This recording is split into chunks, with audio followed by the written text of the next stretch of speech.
santo por siempre, al cual es bueno darle la honra y darle la gloria, y es algo que lo menos que tú y yo podemos hacer por la salvación tan grande que Él nos ha dado. Sean cada uno de ustedes bienvenidos nuevamente a la casa del Señor, a Iglesia Solo por su Gracia, y es un gusto poder verles, es un gusto poder saludarles en esta mañana, domingo 9 de marzo, ¿verdad?, del 2025, y se están yendo rápido los días, ya marzo, ya para pasado mañana, ¿verdad?, estamos a mitad de año, casi, pero gloria a Dios porque dice que en los últimos días los días se irían acortando, ¿verdad?, por causa de los escogidos, dice la palabra, y es por ello que vemos que de repente los días empiezan a transcurrir más rápido, pero gloria a Dios porque usted y yo estamos aquí y que podemos cantarle y que podemos bendecirle y que podemos exaltar su nombre.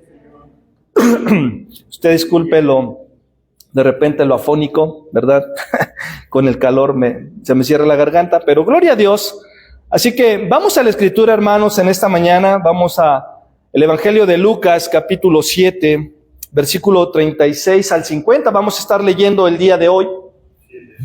Y esto será como un preámbulo, hermanos, para la serie que estaremos comenzando la próxima semana. Recuerde que estaremos comenzando la serie con la carta a los Colosenses, ¿verdad? No le digo más para que usted pueda venir el próximo domingo. Pero vamos a estar comenzando esa nueva serie basado en la carta a los Colosenses. Y esto será como un preámbulo a lo que estaremos viendo en esa carta y que sé que va a bendecir nuestras vidas como lo hizo la carta de Santiago. Y así que vamos a darle lectura en esta mañana. Dice la Escritura de esta manera. Dice, uno de los fariseos pidió a Jesús que comiera con él, y entrando él en la casa del fariseo, se sentó a la mesa. Había en la ciudad una mujer que era pecadora, y cuando se enteró de que Jesús estaba sentado a la mesa en casa del fariseo, trajo un frasco de alabastro con perfume, y poniéndose detrás de él a sus pies, llorando, comenzó a regar sus pies con lágrimas y los secaba con los cabellos de su cabeza, besaba sus pies y los ungía con el perfume.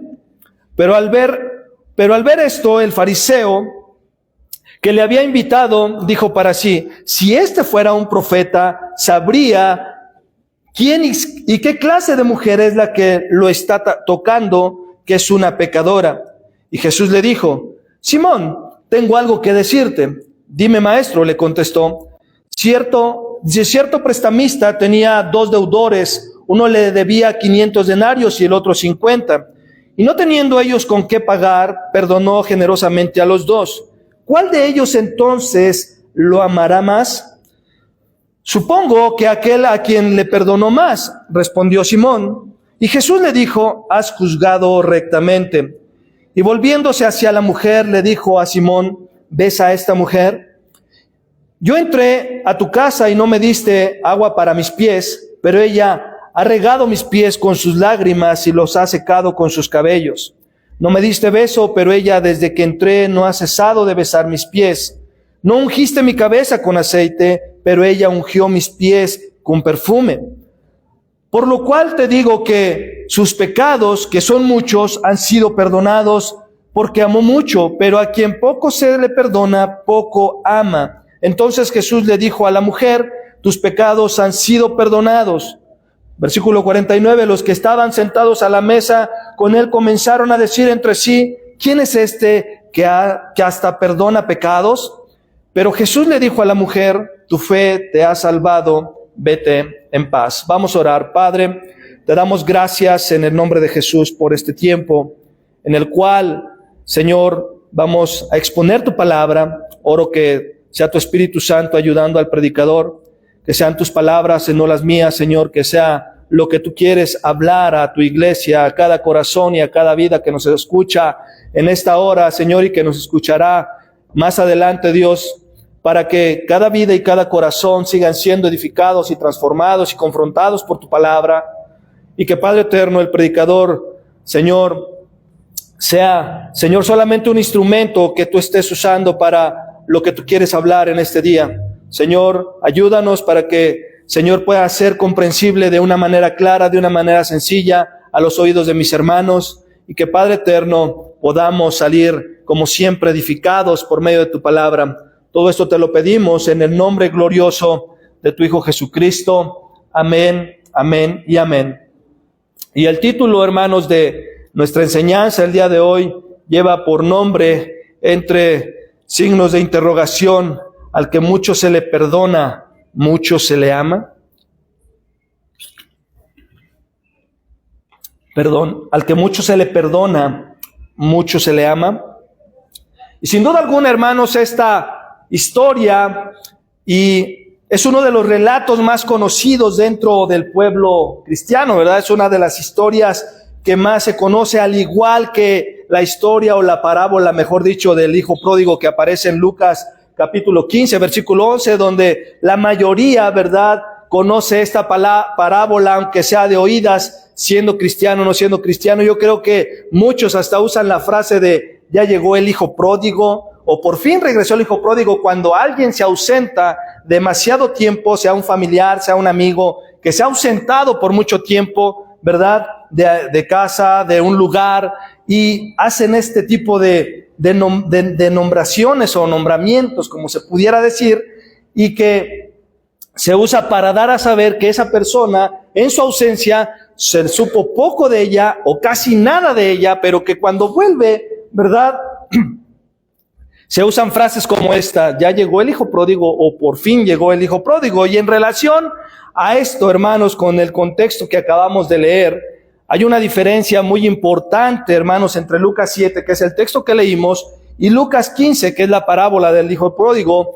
¿Y por qué digo esto? Porque ambos, hermanos, nos muestran el amor incondicional de Dios, su misericordia y su perdón. Ambos, tanto la historia de Lucas 7 como la parábola del hijo pródigo en Lucas 15, nos muestran el amor incondicional de Dios, su misericordia y su perdón. Pero la diferencia entre ambas, en ellas, hermanos, es que en Lucas, hermanos, 15 solamente encontramos una parábola. Recuerde que cuando Jesús enseñaba por parábolas, era usar un suceso terrenal para dar una enseñanza espiritual. Entonces, no era una historia verídica como la que leímos ahorita en Lucas 7, donde en esta historia encontramos dos personajes totalmente diferentes. Encontramos dentro de esta narrativa, ¿verdad?, a un hombre y a una mujer, quienes tenían, hermanos, un encuentro providencial. Tendrían un encuentro providencial ¿con quién? Muy significativo, con Jesús, ¿sí?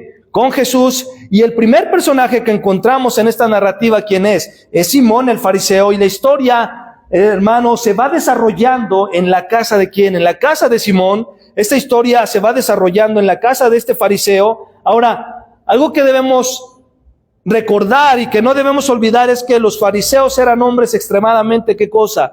Religiosos, eran sumamente moralistas y en muchos casos eran terriblemente hipócritas. Esa era la condición del fariseo. Se apegaban, a la interpretación rabínica de la ley con una devoción que rayaba en el fanatismo y en la ridiculez. Muchas veces Simón, hermano, el fariseo, era de esa manera, pero era un hombre decente, moral, intachable, y como veremos a lo largo de esta historia, cómo Simón era su forma de pensar, era su forma de actuar, era su forma de ser, y que veremos que también era hipercrítico este fariseo llamado Simón. Y por el otro lado, hermanos, encontramos a esta mujer de la cual la Escritura no nos da mucho detalle, solamente dice que era una mujer, ¿qué cosa? Pecadora. Lo único que Lucas menciona es eso, que era pecadora, lo cual quiere decir que era una mujer, hermanos, que había vivido perdidamente según el contexto cultural del primer siglo. A estas mujeres, ¿verdad?, se les nombraba de esa manera porque habían vivido, ¿verdad?, moralmente extraviadas, y por ello se les decía que era una mujer pecadora porque había vivido de esa manera. Entonces, hermanos, bajo este contexto podemos decir que Simón representaba, hermanos, lo mejor de la sociedad judía, mientras que la mujer representaba lo peor de la sociedad, ¿verdad? Sin embargo, a pesar de sus diferencias tan marcadas, hermanos, los dos tenían algo en común. Y eso en común no era necesariamente el pecado. lo que tenían en común es que ambos hermanos estaban interesados ¿en quién?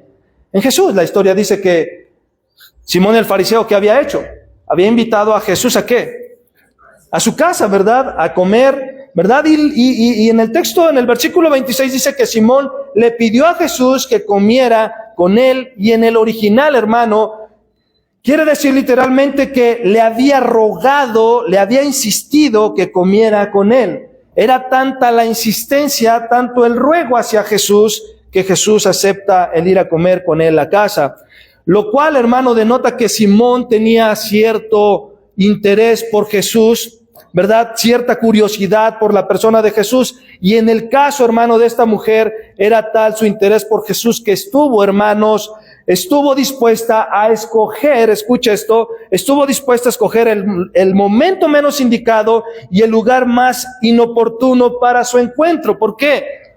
Porque la misma religiosidad de Simón, hermano, no podía tener una relación o un contacto, mejor dicho, con una mujer así, ¿sí? Era algo que no podía suceder en esa cultura. Y sin duda alguna, hermano, la mujer sabía, hermanos, ¿qué cosa? Que su presencia en la casa de Simón no era agradable.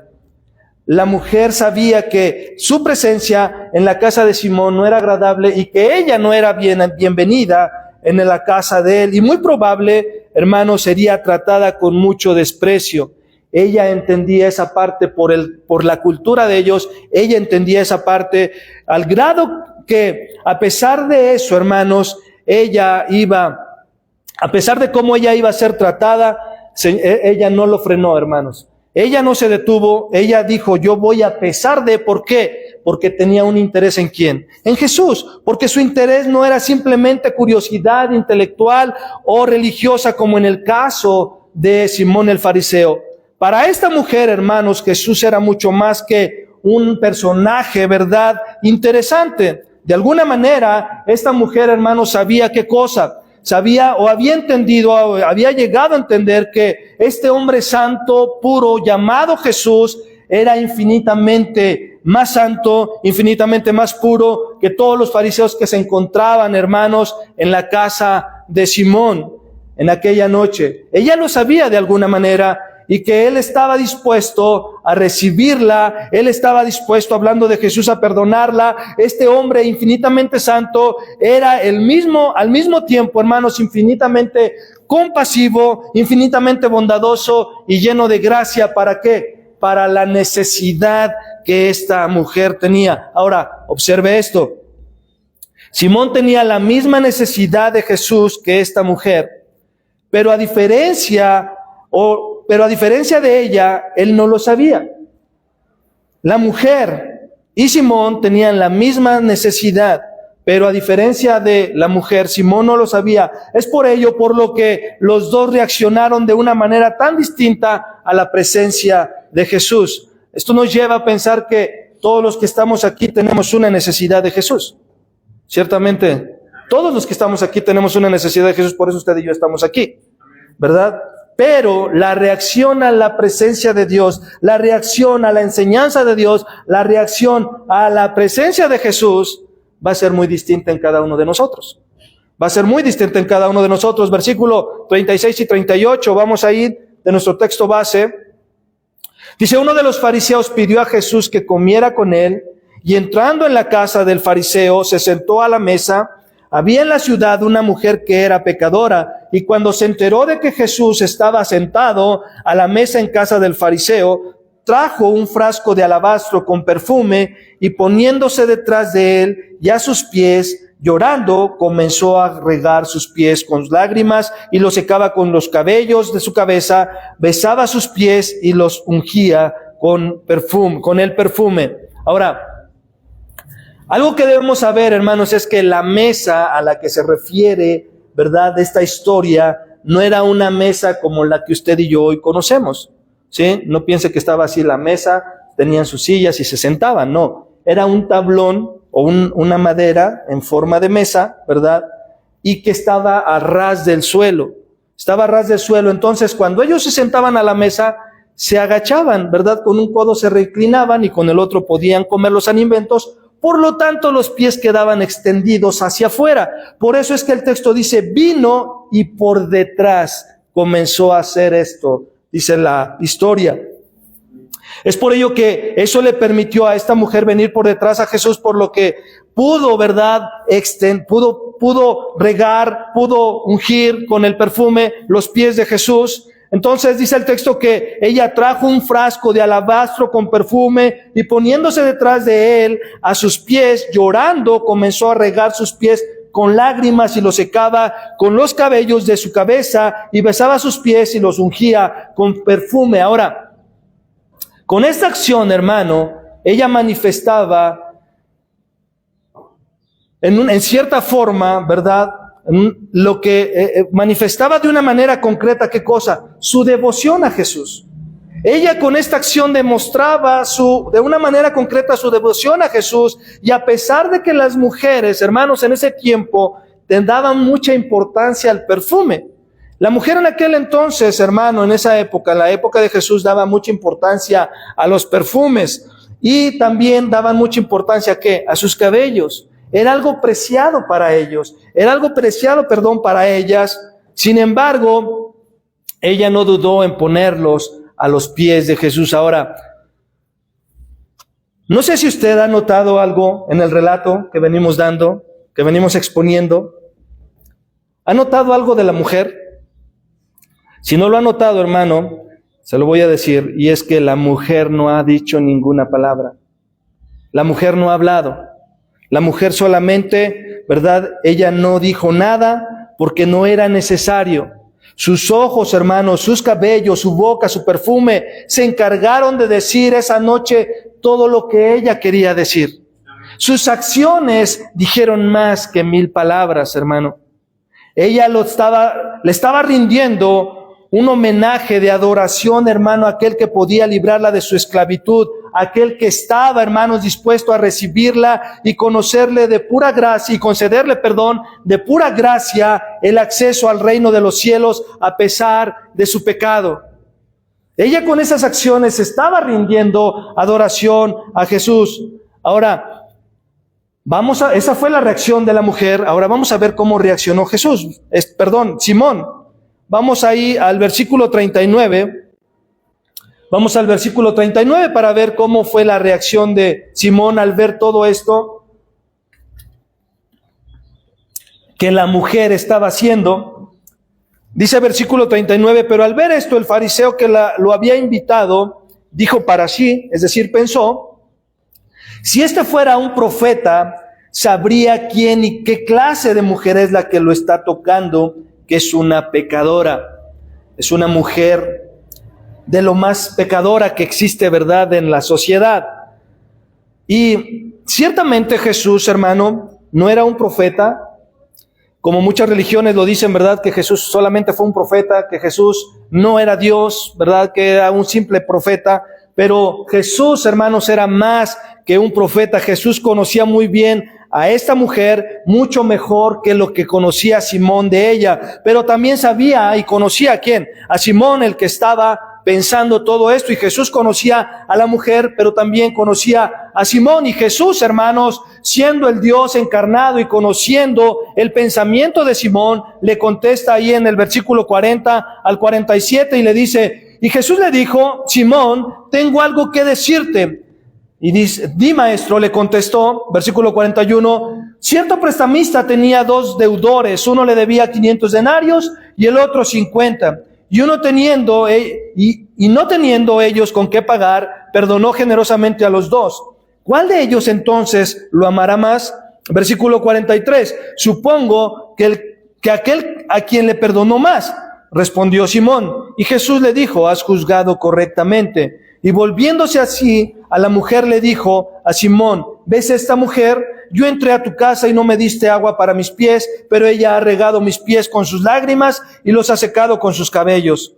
No me diste beso, pero ella desde que entré no ha cesado de besar mis pies. No ungiste mi cabeza con aceite, pero ella ungió mis pies con perfume. Por lo cual te digo que sus pecados, que son muchos, han sido perdonados, porque amó mucho, pero a quien poco se le perdona, poco se le ama. Ahora, Algo que podemos ver en el versículo 42, hermanos, es que ninguno de los dos deudores que aparecen ahí, ¿qué podían hacer? Pagar su deuda. Uno debía 500 denarios y el otro debía 50. Pero el punto es que ninguno de los dos podía pagar su deuda. Así que el prestamista dice que generosamente, ¿verdad?, cancela la deuda a los dos deudores.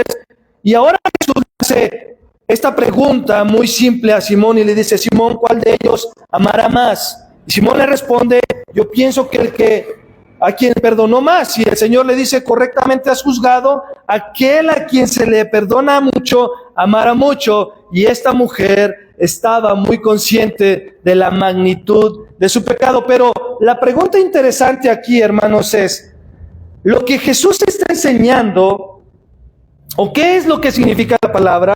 Lo que Jesús está enseñando es que Él ama más a quien se le perdona más, y al que se le perdona menos, Él lo ama menos. Es lo que Jesús está enseñando en esta parábola, porque alguno de nosotros pudiera pensar que es lo que está enseñando Jesús. Alguno de nosotros pudiera pensar, ¿verdad?, que sus pecados han sido en gran manera fuertes delante de Dios. Su amor para con Dios debe ser mucho mayor que aquel que se le perdonó algo menor a aquello. ¿Será que así es esta parábola, esta historia? ¿Será que es lo que nos está enseñando? ¿Será que el que ha sido enlodado más necesita un perdón más abundante? Por tanto, su amor debiera ser más abundante para con Dios. ¿Será que es lo que está enseñando la historia?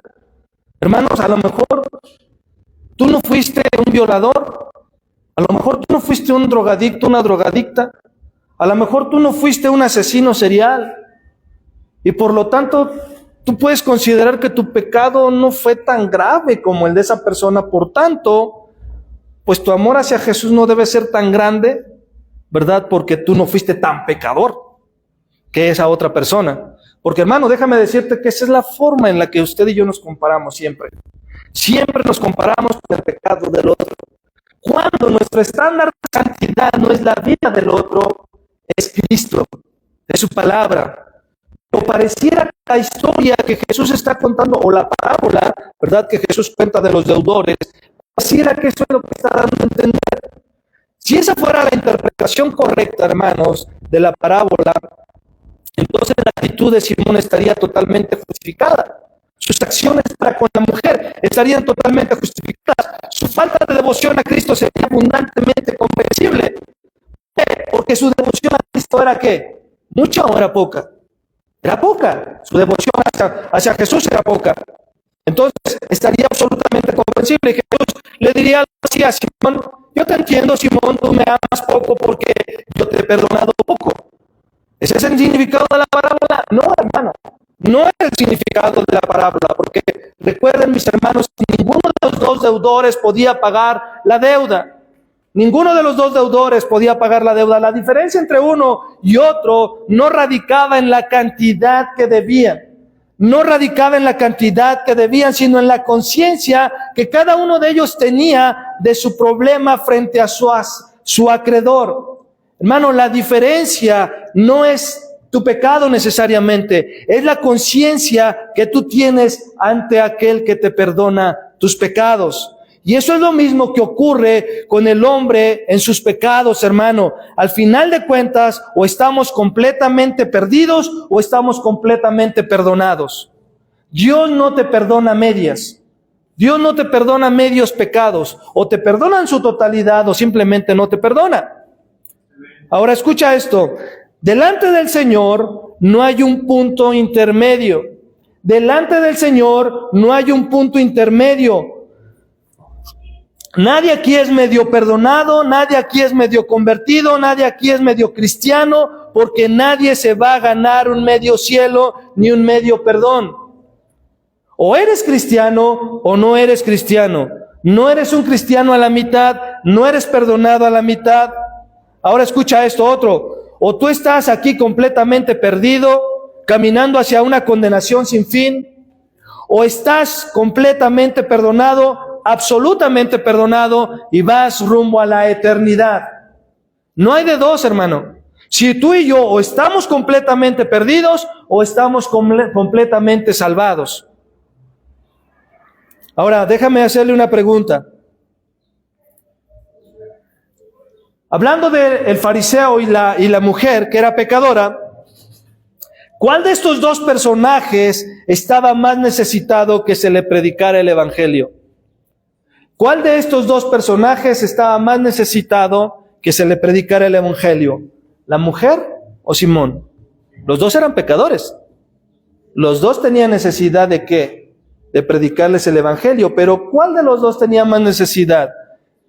¿Cuántos de los que estamos aquí tenemos más necesidad que se nos predique el evangelio? ¿Quién de los que estamos aquí? A ver, voltea a ver a su lado, a lo mejor puede descifrarlo. En otras palabras, hermanos, Jesús le estaba diciendo: Simón, ella está en problemas, pero tú también lo estás.